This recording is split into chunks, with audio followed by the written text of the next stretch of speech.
자, 두 번째 이슈입니다. 화장품을 쓸어 담는 외국인들 잘 팔리는 K-뷰티 더 잘 팔릴 수 있을까에 대한 이야기 좀 들어보도록 하겠습니다. 진짜 K-뷰티는 지금 섹터들이 굉장히 많은데 시장에서 또 뷰티를 빼놓고는 말할 수가 없을 정도입니다. 진짜 일본 소비자들의 마음까지도 사로잡고 있는 K-뷰티다라는 기사들도 있는 만큼 글로벌 소비자 확대 추세가 좀 어느 정도 되는지 이런 현황을 알면 저희가 투자 포인트에 도움되지 않을까 싶은데요. 어떻게 보세요? 일단 굉장히 긍정적이라고 보여지고 있어요. 다만 긍정적이다. 뭐 화장품 같은 경우가 제가 기관들의 리포트라든지 이런 흐름들을 읽어보면은 계속해서 좋다, 안 좋은 이야기가 없습니다. 그래요? 다만 이제 단점이라고 하는 점은 네. 주가가 좀 많이 올랐다. 올랐다. 다만 뭐 앞으로의 실적이라든지 산업에 대한 성장세 등을 보게 되었을 때 여전히 기대할 만한 요소들은 굉장히 많다. 특히 코스메카 코리아라든지 코스맥스 이런 종목군들은 목표 주가의 상향 흐름들이 계속해서 나와주고 있기 때문에 저는 지금 관심은 계속해서 가져볼 필요가 있지 않을까라는 의견을 드려보도록 하겠고, 다만 수출 데이터 기반으로 했을 때 상반기부터 화장품 섹터가 굉장히 강했습니다. 그에 따라서 수출 데이터가 어떻게 변화하는지에 따라서 변동성은 계속 나올 수가 있는데, 물론 6월 같은 경우가 우리의 생각보다 살짝 저조하긴 했지만 그럼에도 불구하고 7월 10일까지의 수출 데이터가 좀 긍정적인 흐름들, 특히 미국 쪽에 대한 흐름들이 굉장히 긍정적으로 나와주고 있어서 여전히 미국 쪽에 대한 노출도가 높은 기업들 같은 경우에는 우리가 조금 더 관심 있게 봐야 하지 않을까라는 의견도 드려보도록 하겠고, 거기다가 더해서 화장품 섹터가 상반기에는 전반적으로 움직였습니다. ODM, 뭐 브랜드 혹은 굉장히 전반적인 흐름들이 다 돌았고 한 바퀴를 다 돌았다라고 보시면 좋을 것 같은데, 다만 하반기부터는 조금 더 옥석 가리기가 필요하지 않을까라는 의견을 드려보도록 하겠고요.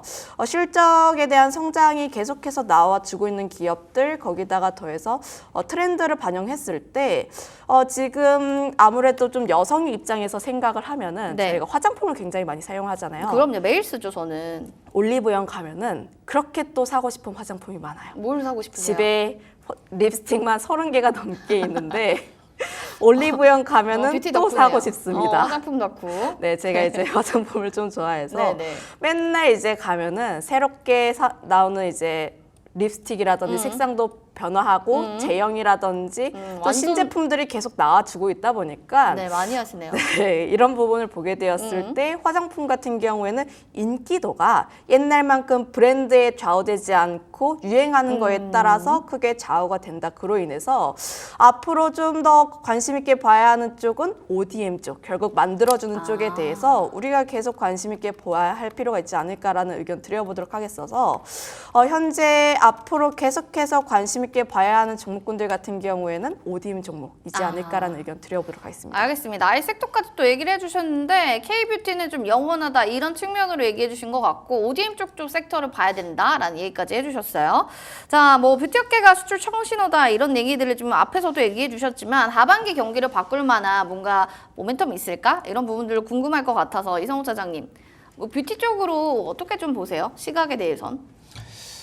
이제 화장품 그 기업들의 주가가 거의 10년 만에 이렇게 좀 다시 한번 호황이 됐던 상황인데, 근데 이제 10년 전에는 이 아모레퍼시픽, 메디생활건강처럼 이 어떻게 보면 그 가격이 높은 프리미엄 제품이 이제 중국 쪽에서 히트를 치면서 대기업을 중심으로 먼저 주가가 올라갔었고, 그 다음에 OEM, ODM, 그 다음에 중소형 뭐 기업들 위주로 좀 주가 상승했는데 이게 좀 바뀌었죠.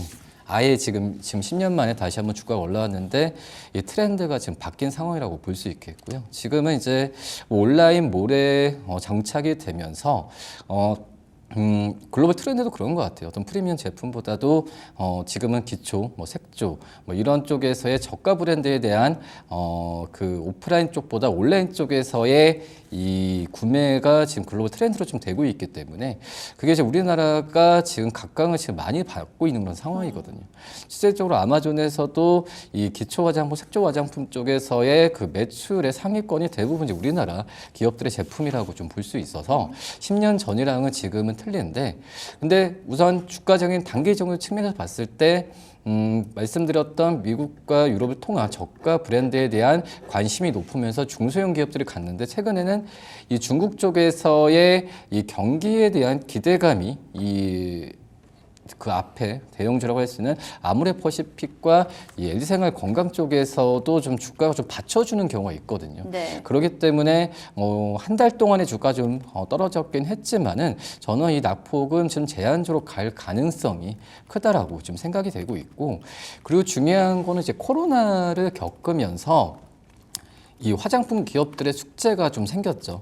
이제 중국 의존도를 벗어나야 된다라는, 그러니까 10년 전에 주가가 좋았을 때는 중국과 많이 밀접한 그 기업들의 주가가 좀 많이 올랐고 그게 좀 실적으로 좀 됐었는데, 이제 코로나를 겪으면서 중국 시장 쪽에서의 문이 거의 닫히면서 중국의 비중이 높았었던 화장품 기업들의 주가가 정말 안 좋았었거든요. 네. 근데 이제 이 부분이 몇 년 사이에 트렌드가 확 바뀌면서 지금은 이제 어떤 이 중국 비중보다는 중국 비중이 적은 기업들, 그리고 수출하는 국가가 다양화되는 그런 기업들의 주가가 좀 많이 그 인정을 받고 있는데, 그렇기 때문에 이런 부분은 어떤 단기적인 또 이제 모멘텀이 나온다, 이거 아닌 것 같아요. 그러니까 트렌드 부분은 계속할 가능성이 크기 때문에 뭐 떨어질 때마다 뭐 매수한다라는 것보다는 저는 조정은 언젠가는 끝나고 다시 한번 또 올라갈 가능성이 굉장히 좀 크지 않을까라고 좀 생각이 되고 있고요. 앞서서 중국 의존도를 낮추는 부분도 지금 전방 가장 큰 대결을 할 수 있는 아모레퍼시픽이나 이런 기업들 같은 경우에도 중국 쪽에서의 오프라인 매장보다도 이제 온라인몰을 통한 국가를 다변화하는 노력을 많이 지금 하고 있거든요. 이런 부분은 또 다시 한번 하반기 때 성과를 좀 발휘하지 않을까라고 좀 생각이 됩니다. 국가 다변화가 하반기에는 좀 좋은 성과를 낼 수 있을 거다라는 측면에서는 화장품도 좀 긍정적으로 보신다라고 얘기를 해주셨습니다. 일단은 뭐 화장품 B2가 증가한다 이런 얘기도 있고 리포트도 좋은 것도 있지만 좀 보수적으로 나오는 부분들도 굉장히 좀 많기 때문에 주가의 영향력은 없을까? 어쨌든 단기적인 타격을 맞지는 않을까? 우리 너튜브에 보니까 장진님께서도 화장품은 당분간 안 갈 것 같은데요 라고 좀 보고 계신 분도 계시거든요. 어떻게 보세요, 팀장님? 뭐 당분간이라기보다는 좀 수출 데이터가 11일 그리고 21일 그리고 말일 쪽에 나올 때마다 좀 다시 한번 요동칠 수가 있습니다. 수출 데이터 기반으로 움직였다 보니까 어떻게 나오는지에 따라서 다시 한번 변동성을 키워줄 수 있는 상황이라고 보시면 좋을 것 같고, 다만 제가 앞서 이야기를 했던 것처럼 상반기만큼 전반적인 랠리가 나올 가능성은 좀 적다라고 보시면 좋을 것 같아요. 아무래도 상반기보다 더 나은 하반기의 실적 그 이상을 더 보여줘야지 그 이상의 랠리가 나와주다 보니까 지금 같은 경우는 수급이 일정 종목으로만 몰릴 가능성이 굉장히 크고, 저는 그런 기업들이 앞서 이야기를 했던 것처럼 기관들의 목표 주가 계속해서 상향을 하는 쪽이라던가 혹은 산업의 트렌드 변화에 따라서 좀 계속 실적에 대한 수혜를 볼 수 있는 기업 쪽으로 나와주지 않을까라는 의견 드려보도록 하겠고, 거기다가 더해서 최근에 좀 지금 종목군들을 다 돌려보면은 좀 차트적인 부분에서 망가진 기업들이 굉장히 많습니다. 뭐 대표적으로 실리콘투라든지 혹은 뭐 LG생활건강이라든지 이런 종목군들이 좀 망가진 부분들이 있어서 다시 한번 이런 종목군들에 대해서 투자를 하실 때는 자리를 잡는 것을 먼저 확인을 하시고 그 다음에 좀 들어가 보실 필요가 있다라는 점. 거기다가 기관들의 수급도 일정한지가 계속 나와야 하는데 이런 종목군들도 소수이다 보니까 이런 종목을 우리가 먼저 어떤 종목인지 선별하는 것도 중요하지 않을까라는 의견도 드려보도록 하겠습니다. 아무래도 K뷰티 안에서도 옥석 가리기는 필요하고 이런 실리콘2가 자리 잡는지 그때 보시고 또 재진입에 대한 이야기를 주셨습니다. 자, 그렇다면 이성훈 또 차장님께서는 어떤 종목들을 좀 보고 계신지 먼저 화면을 통해서 관련주들 만나보도록 하겠습니다.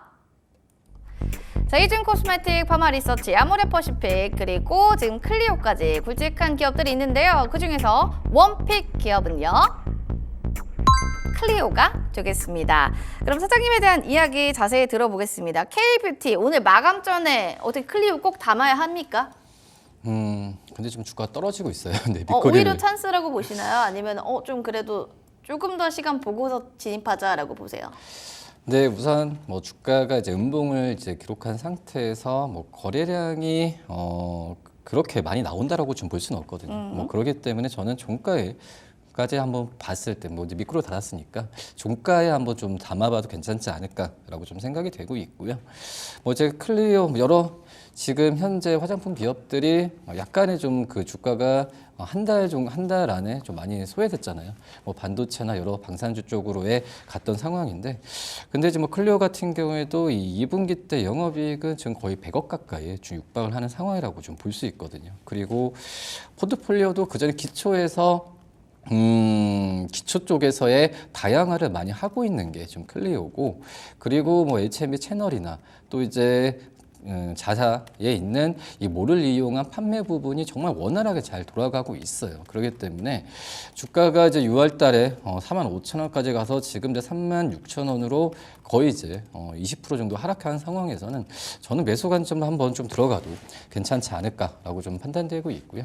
역시 클리오도 그렇고 지금 뭐 그전에 이 음식료의 라면 업종 본다고 하더라도 결국은 해외 쪽에서의 수출 비중이 높은 섹터와 그런 기업들 또 준비하고 있는 기업들은 항상 관심 있게 가져야 되는 게 맞다고 판단되고 있거든요.